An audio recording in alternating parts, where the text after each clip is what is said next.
Hey folks, well, real slow this NHL offseason, especially this year. It just seems to be crawling along. But there's some news out there in Leafland, and we're going to break it all down for you. We're going to break it down for you here on the OZone.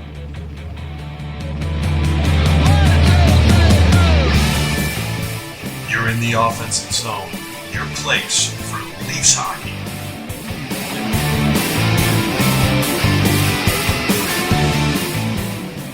Hey folks, welcome to the OZone. That's Coach, that's Katie, and I'm the Devo. We're here to talk all things Leafs. I'm coming to you from the downtown HQ of the OZone in Toronto. Coach, where are you at? International headquarters, fellas. London. Summer, I don't know. It's cold and rainy. Katie, how's the east side? Hot and steamy over here. We'll send you over some sun, Coach. I could use it. I'm as pale as my beard. All right, folks, remember, hit subscribe, ring the bell. You'll never miss any content. Also, like, share the video. It broadens the audience. And you know what? Leave a comment. We'd love to hear from you, and it helps us get better. Okay, some interesting news has dropped regarding Matt Murray. Who'd have thunk it? Most of us were thinking there might have to be some sort of a trade, a swap, maybe a buyout. Anyways, Matt's moving on to Robidas Island, it seems. LTIR. Leafs get pretty close to cap compliance with this move here. I think they're about $2 million off. That can be dealt with just not skating 22 players in the fall. So the Leafs lineup is kind of set unless there's a strange move coming up. Coach, what do you make of this move? Yeah, I think he's going to stay in Nathan Horton's place over there on Robidas Island. Hey, you know how you guys, when you play shinny and there's only a goalie at one end, and then so that end's cool because you get to shoot on a goalie, and then when you go the other way, you got to like try and hit a post or something like that. It sucks, right? Well, now they got a goalie over there. That's good. Yeah. So what do I make of it? That trade was awful, right? Awful. I get that we all had it as shades of bad when it happened. Not me. I mean, I was full out awful, and it was proven to be true. Yep. I don't think it adds up, but it's interesting, right? Because that was the window where he could have got bought out. And you can't buy out an injured player. So I imagine they maybe pursued that, got him checked out. Maybe for his own reasons, he said, I'm injured. You can't buy me out. I don't know what happened. But if you can't buy him out, then that opens the LTIR, which is great, which certainly doesn't add up. If you go back and you look at his comments in the end of the regular season into the playoffs, he's talking about, I feel great. I'm sharp. I treat practice as if it's a game, and I know I'm all the way back. I know I can help the club. Even in his comments after the season was over, he was all ready to go. So what happened from May till now, right, where he's going to get buried, and it sure looks like for a long, long time. Look, hey, Katie, we were talking about this, right? I certainly, as bad as that trade was, and as much as I didn't like him, even at half the money as a goalie on this team, I sure hope he's okay, right? Because his last injury was a concussion. That's probably it. You hate to see that, man. You hate to see guys go down like that. But, hey, it's a get-out-of-jail-free card for Brandon Pridham, isn't it? Like you said, Devo, we're pretty close there. So, all in all, as Leaf fans, we'll take it. Yeah. No, for sure. I mean, as I mentioned before, too, the lineup, unless there's some move that's left to come, and obviously some juggling at the near minor level. Hey, one other goaltending thing too, right? My man Ilya is signed, 3.55, which is pretty reasonable, I think. That's where we kind of remember we put our thumbs up there and we kind of said where's the spot that's about right, and I think we said 3.5 if I'm not mistaken. That was the I think you're right on it, and that's fair, and it's a good deal for the club. It's another prove it deal for him, and he's getting rewarded for having a good season. He goes in, I think he's a UFA after this, so he can march right in and go do it again, Ilya. Go have another great season and make yourself some money. We could use it, so could you. Well, there's a bunch of folks, NHL players, not just guys wanting to play onto this team, which maybe we'll touch on probably later in the summer, to be perfectly honest. But when we get a little bit closer, maybe to the end of the summer, we'll look at that. But let's just look at what we know. There's a lot of NHL players on prove-it contracts this year. Pretty much everyone signs on a one-year deal. So making sure you've got money for Matthews, maybe Nylander next year, but they do not have a lot of money committed beyond 2025. That's for sure. So things are going to start getting interesting as we get into this season for sure. But I did want to talk about the lineup, and what are your thoughts? Is this lineup better or worse? I'll hit you up, KD. What do you think overall, with the assumptions we can pretty much make with respect to how the lineup's going to be? What do you think? In the context of the playoffs, I think they're worse. In the context of the season, it's hard to say. The top six is better. You have a guy who's proven power play guy, so they probably are set up to be, regular season strong peak. Right? That's the way it goes. They've lost a lot of defenders, either leaving, getting hurt, and or getting old. So you worry about that. Certainly the top six is better. Power play is better. I was joking before, we signed Ryan Reeves, and half the Leaf Nation says, why sign a Ryan Reeves? But in that span, Matt Murray went from I feel great to going to the LTIR. So maybe Reeves was used early before the season started. Yeah. Who knows? Think he had a word? But yeah, so I think it'll be interesting. I'm really, we talk about the KDIs, those greasy goals that you need in the playoffs. Yeah. I think the structure is starting to look, at least in the top six, maybe a little bit more grease induced. Guys, I think with Domi and Bertuzzi, who might get those, stand in front of the net, jam the net, hammer the goalie. Take the punishment in front of the net. So let's hope we get that. Somehow, though, this backhand is going to be a work in progress. Yeah, the backhand scares you. If we look at the forward group, and this is what people need to remember, everyone thinks about what the team that skated against Florida, and that's post-trade deadline. So the playoff teams load up. So it's not really a fair comparison. I think you got to go back to this time last year. And sure, when you look at the forward group, particularly when you look at the wingers, when you look at left wing, yeah, we lost Bunting this offseason. And Kerfoot, but with Bertuzzi, Domi, and Nyes and Lafferty kind of rounding out that side, a lot of question marks going into last year. If you don't recall or didn't follow from home, we have Bunting, sure, that played on the left side. Kerfoot, that moved around a little bit over there. Yarncroc, still around technically. Gaudette, Aston Reese, Pierre Engvall, I think you have to pretty much say this group is significantly better than it was at this time last year. So from a forward group, I have to agree with you, KD. I think it looks pretty good. Now, on the back end with the D-Corps, better? Coach?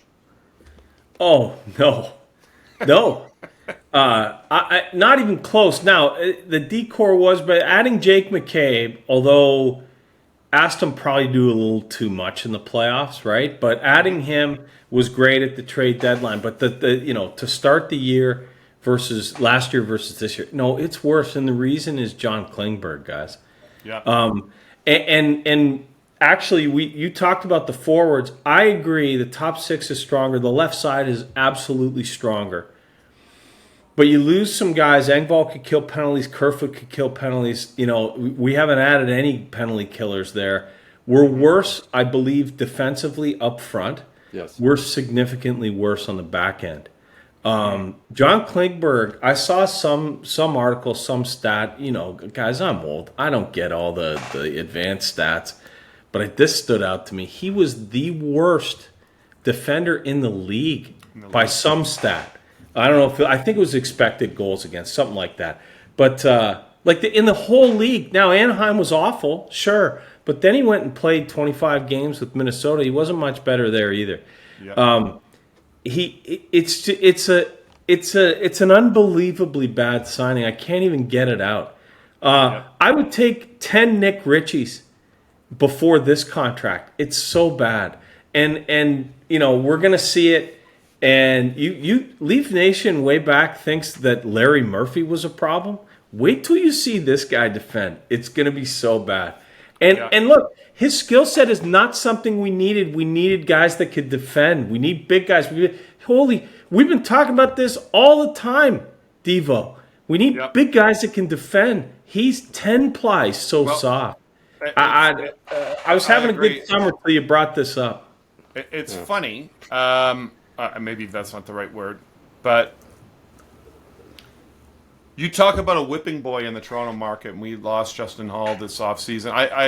I'm happy for him to go somewhere else, quite frankly. He's going to have maybe a tough go in Detroit, but we'll see how that works out. He got a pretty good deal, 3.4. I was a bit surprised to see that. And he's got a modified no-trade clause with that, which is interesting as well. But, good for him. He is a much maligned, probably underrated defender. He has warts to his game, no question.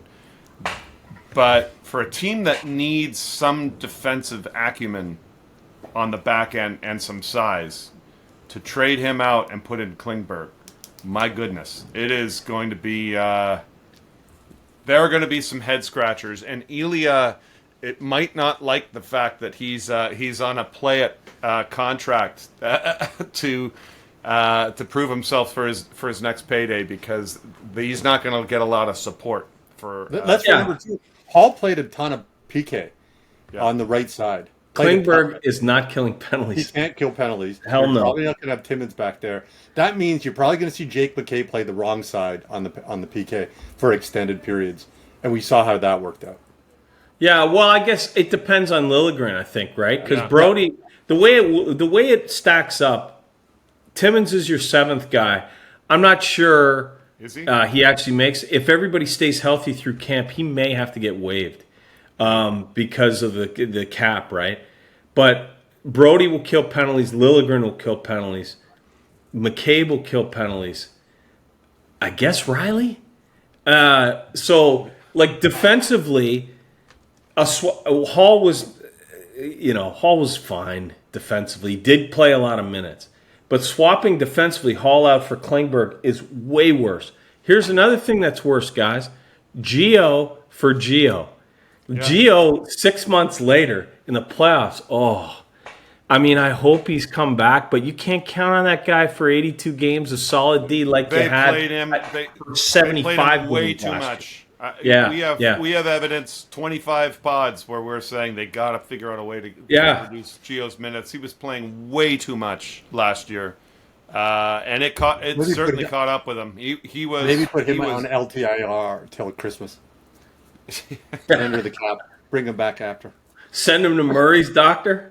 Yeah, the problem is his contract is so team friendly. He doesn't really help you much against the cap. That is true. Yeah.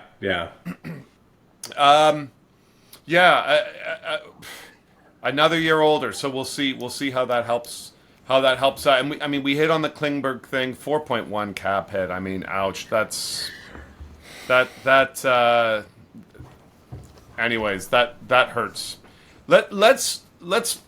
Let's move off these conversations. And another thing that just happened recently, Aho signed a deal, $9.75 million, I think, roughly per year, 8-year contract.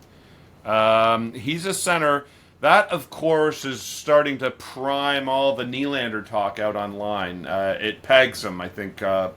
Rightfully, I think it's a decent peg. Comparable for Nylander on a future contract. I don't think Nylander would get 8 years from the Leafs, and I don't think they would go 9.75, maybe 9.5. That's maybe a more accurate number. I think Aho outplays Nylander significantly. Plays a center role. So, Coach, what do you think's going to happen here? Are they going to get a deal done? Are they going to start floating them around and move them? Is this our answer on the back end? What do you think's going to happen? It's pretty tricky, isn't it? So, hey, I'll tell you a quick story. I took a long weekend, went to Croatia a couple weekends ago. I was in Dubrovnik, Croatia, walking around the town square. It's like a walled thing. And a guy walks by me. Of course, I got a Leaf hat on. He's got a Leaf hat on. Hey, how you doing? Love the hat. He goes, yeah, hey, how you doing? I said, hey, you think we get Nylander signed? He's like, nah, I don't. I think he's going to hold out. Fellas, Leaf Nation is everywhere. We're everywhere. Yeah. We're in Dubrovnik. But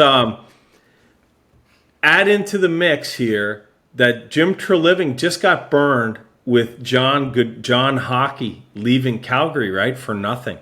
Yeah. So can you have that guy leave for nothing? If you can't get him signed, do you have to move him? It's a tricky answer, right? Yeah. I do think that the Aho signing sets the ceiling for Nylander. I'm sure he's going to want the same deal. I don't think he deserves. You can't make the argument really that he should get the same money. Stats aren't quite as good. He's not as good defensively. Nobody's going to argue that, right? He plays the wing. So, but is he going to look at Mitch making 11? Matthews still isn't signed. He's going to probably make a little bit more than McKinnon. Is he going to say, hey, I want my piece. I'm better than those guys in the playoffs. So then what do you do? Here's what I would do. I'm not saying it's tough. Either way, it's tough. I would keep him. If you can't get him signed to a number that you're comfortable with, I'd keep him for this season. I know I'm risking leaving, have him leaving, not getting anything for him. But I'm confident that A, I'm going to need every dollar next year. We got to have Matthews under contract. And B, I can find something of hopefully comparable value in a trade or a free agent signing a year from now if he leaves. I hope. Yeah. Katie, what are your thoughts? So here's some quick stats. I'll try and rifle them off here fast. Playoff stats. So I took a look at the last 3 playoff series. That's Tampa Bay, Florida. It's 18 games. If you look at Nylander, 7 goals, 17 points, -7, 5 block shots, 7 hits. If you add the Montreal series the year before, it's 25 games. 12 goals, 25 points. He was flat. 8 blocks, 12 hits. So, and so people will look and say, okay, well, he's getting a point a game, almost half a goal a game. It drops off the last 2 playoff series. But to put into context, this is Matthews. For those first playoff games, 18 games played, 9 goals, 20 points. He was a +3, 28 blocks, 70 hits. If you add the Montreal series, 10 goals, 25 points, +4, 39 blocks, 95 hits. Now we could look at Marner in the last 18 games, only 5 goals, but he had 22 points. He was a +10, 18 blocks, 28 hits, including the Montreal series. 25 games, he had 5 goals, 26 points, +11, 24 blocks, 37 hits. Yeah.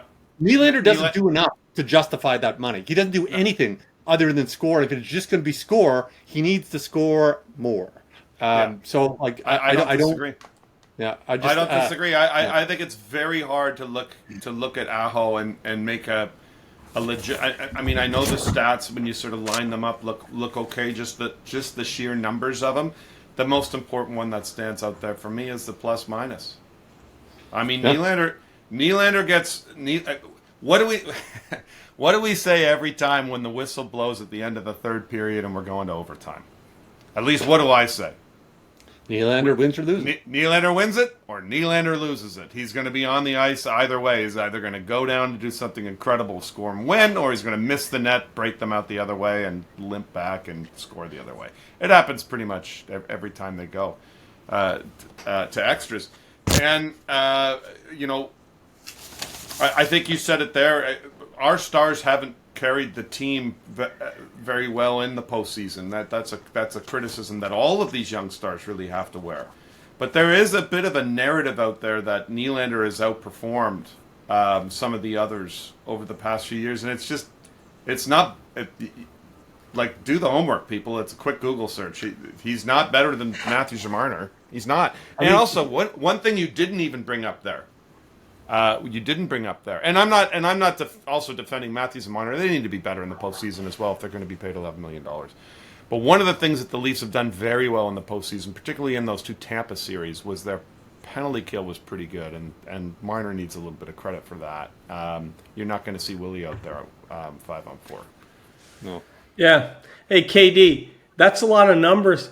I feel like Rodney Dangerfield in Back to School, he's got to do that oral exam. Yeah, I only have one question in 27 parts. He's like, oh, I feel like I just gave birth to an accountant. So it's a lot of numbers. Well, I think the point generally is, like, if he's not going to engage, he's got to score more. Like, I mean, at least the other guys are engaged here. And for Mitch Marner, who's 25 pounds less, Yeah. to triple you with block shots and hits over Yeah. that period, that can't happen, man. That just can't happen. Yeah. Yeah. No, it's true, and we saw him running scared in the Florida series, no question. So Hey, so yeah. KD, would you move him if you can't get him signed? That's a tough question too. I mean, I don't think you move him to move him. I don't mind the concept of the rental, the rental player. Yeah. Yeah, like if you're gonna move him for Joe, you got to be better, or at least either tougher or better defensively. Right. So, I mean, one thing that's at a premium in the playoffs is scoring, right? Yeah. So if you move that guy because you're concerned you can't sign him next year, you're going to lose him for nothing. You got to replace that production in the playoffs because, guys, we're not scoring a whole bunch in the playoffs, right? It just hasn't happened against Montreal, Tampa, Florida. It hasn't. Here's the problem.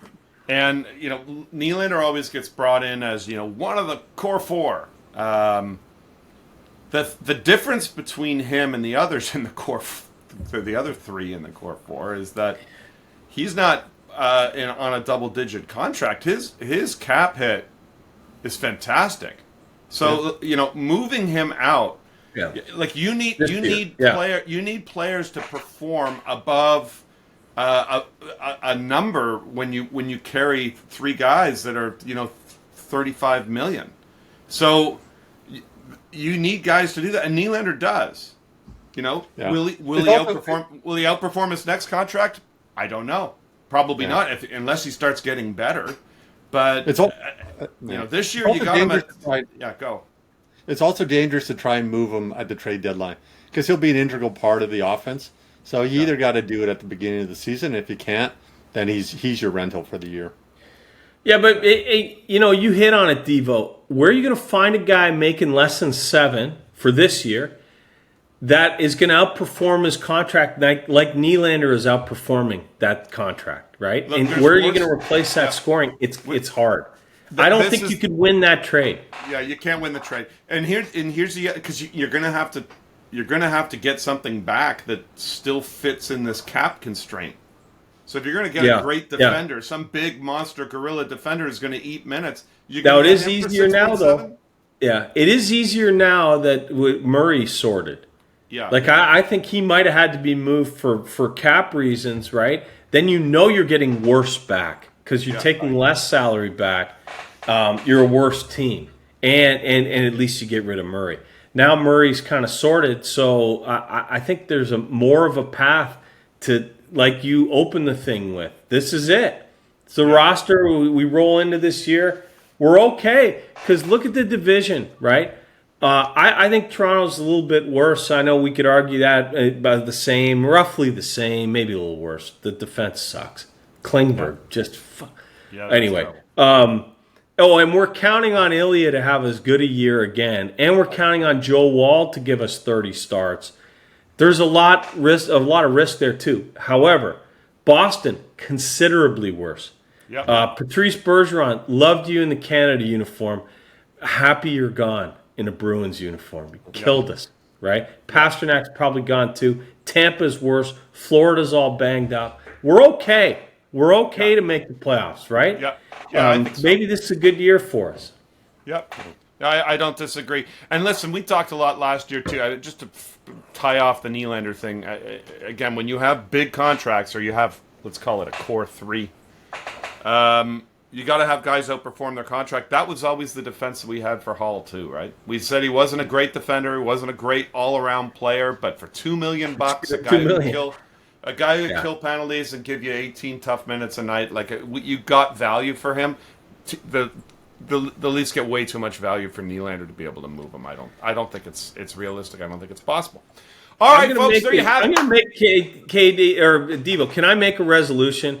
Yeah, Every time let's do we it. start talking about contracts, I'm not letting Tavares off the hook. We talk Yeah. about Matthews and Marner. We talk about Nylander. Yeah. By the way, that Riley contract's not going to age well either. No, it's but not. Tavares making 11.